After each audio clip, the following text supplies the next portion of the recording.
looking back, it would have been better if I simply used a second email account and carried a second phone, but at the time, this didn't seem like an issue.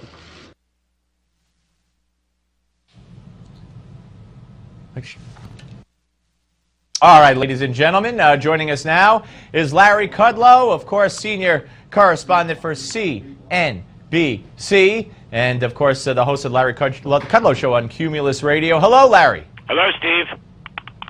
How are you, my friend? Thanks for moving your time so that we could come on right after Hillary's little press conference there. So what'd you think? The dog ate my homework. The dog ate my homework. I really gave you all the government stuff, and the personal stuff, unfortunately, I'd love to give it to you, but I already deleted it.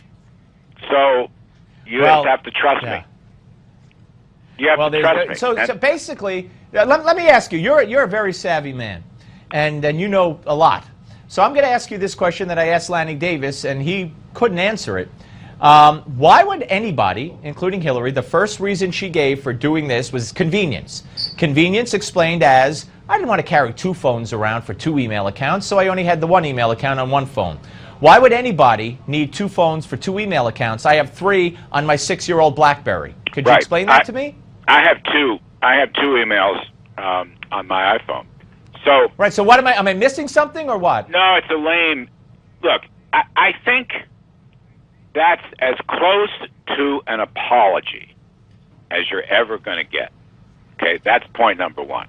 And I think that's why she led with it, and the rest of it was basically a defense. But I think that's as close as you're ever going to get to it. What she glossed over, and I think people smarter than I, more knowledgeable than I, have to dig into this. She violated White House rules. She even acknowledged, or somebody acknowledged, I don't know who said this, the White House counsel never knew about this. She violated State Department rules. She claims she didn't, but from what I've read and seen, the State Department had very clear rules. At least, let's see, in 2010 they put them out. And this whole business about the Kenyan ambassador getting fired for using a personal account. Now, she was asked that, and she said that it wasn't true. But the Kenyan ambassador just did a story. I mean, he was interviewed in, I think, the New York Times, and said that's why he was fired. So she fired him because he did what she did. He did everything on personal accounts.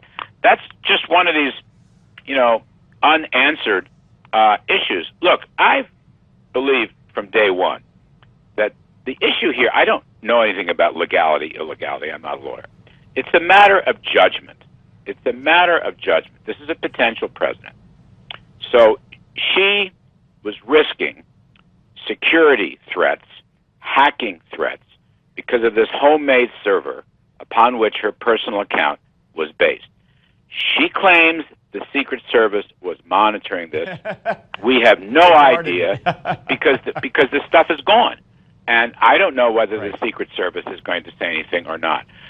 This is a matter of judgment. This is a matter of presidential judgment and wisdom. She's jeopardizing our national security, and she should have thought of that. And I'm surprised nobody really asked her that much more directly. Now, the other thing that troubles me, and I guess it'll come out in time, she's saying that she's released everything that was relevant. That's the dog ate my homework. So she's got 55,000 things she released. I don't know how many more exist, and I don't know what's in the rest of it, and she's not going to let a third-party independent counsel take a look at it. So we may never know, or maybe somehow we will know, because there's no such thing as a deleted email.